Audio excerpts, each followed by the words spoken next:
5 kriteria minimal kalau kita ingin menguji apakah kitab suci itu benar apa tidak. Yang pertama, sebuah kitab suci itu akan dikatakan benar apabila dia murni datang dari Allah, 100% datang dari Allah, dan tidak ada intervensi manusia di dalam kitab suci itu dalam bentuk kontennya, setinggi apapun otoritas manusia itu.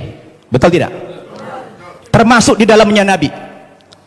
Makanya kalau kita baca Al-Quran, ini 100% firman Tuhan, tidak ada perkataan Nabi Muhammad di sini. Perkataan Nabi Muhammad dimuat dalam hadis namanya. Tidak ada satu ayat pun di sini sumbangan Nabi Muhammad dalam bentuk isi. Ini adalah wahyu Tuhan 100%. Akan berbeda kalau kita baca ini Alkitab, di sini sudah tercampur, di sini ada perkataan Tuhan, di sini ada perkataan Nabi, di sini ada perkataan Rasul Paulus, di sini ada perkataan murid-muridnya, tercampur. Lalu di mana letak kesuciannya yang dikatakan kriteria kitab suci itulah murni datang dari Tuhan? Itu satu.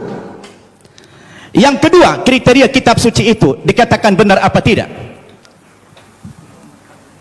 Apabila kitab suci itu ditulis pada zaman kitab suci itu datang, yang diterima oleh Nabi yang menerima kitab suci tersebut. Saya tanya, Al-Quran kapan ditulis? Ketika Nabi Muhammad masih hidup. Dia suruh sahabat menulis Al-Quran. Karena dia tidak bisa membaca, tidak tahu menulis, dia minta bantuan sahabat, sahabat menulis. Dan dia hidup sezaman dengan Nabi.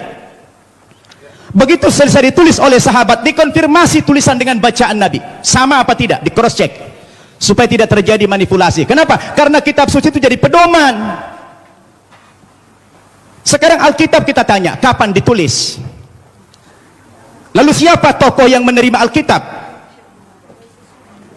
Alkitab ditulis bukan pada zaman Nabi Isa masih hidup, tapi sudah sekian puluh tahun, bahkan sekian ratus tahun Yesus sudah tidak ada di dunia ini, baru ada pembukuan Alkitab. Terus bagaimana seorang penulis akan mengkonfirmasi kepada yang menerima wahyu itu? Maka kemungkinan terjadi manipulasi sangat mungkin. Sebab yang namanya wahyu itu haruslah dari Tuhan, tidak boleh dari rekayasa atau karangan manusia. Betul tidak? Dua itu kriteria, dan Alkitab gugur menurut hemat saya di situ. Yang ketiga, kriteria kebenaran sebuah kitab suci itu adalah seorang penulis wahyu secara moral haruslah orang yang jujur, terpercaya, bukan pendusta. Penulis Al-Quran adalah orang yang jujur.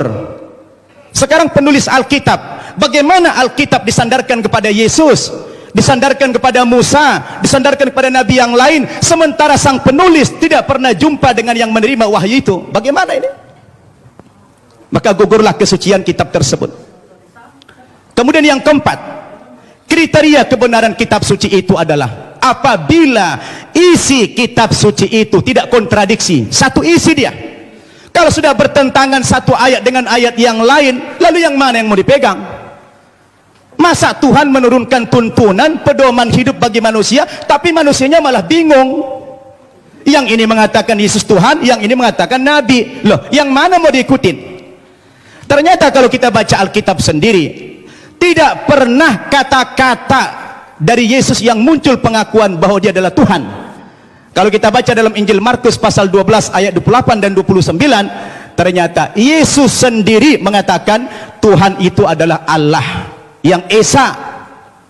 Itu ada dalam Alkitab yang sudah dibaca oleh Pak Insan tadi. Lalu siapa yang mengatakan Yesus Tuhan? Itu Paulus ternyata. Yang mengatakan dia Tuhan itu Paulus, bukan Yesus. Semestinya Yesuslah yang lebih berhak mengatakan kalau dia Tuhan. Rupanya kita baca dalam Alkitab, saya tidak tahu Pak Tampu Bolon sudah baca belum itu? Ya, kalau kita baca dalam Alkitab, ternyata yang mengatakan dia Tuhan itu adalah Paulus. Dalilnya di mana? Dalam Kisah Para Rasul pasal 2 ayat 36. Ya, Kisah Para Rasul pasal 2 36. Apa kata Paulus? Jadi seluruh kaum Israel harus tahu dengan pasti bahwa Allah telah membuat Yesus yang kamu salibkan itu menjadi Tuhan dan Kristus.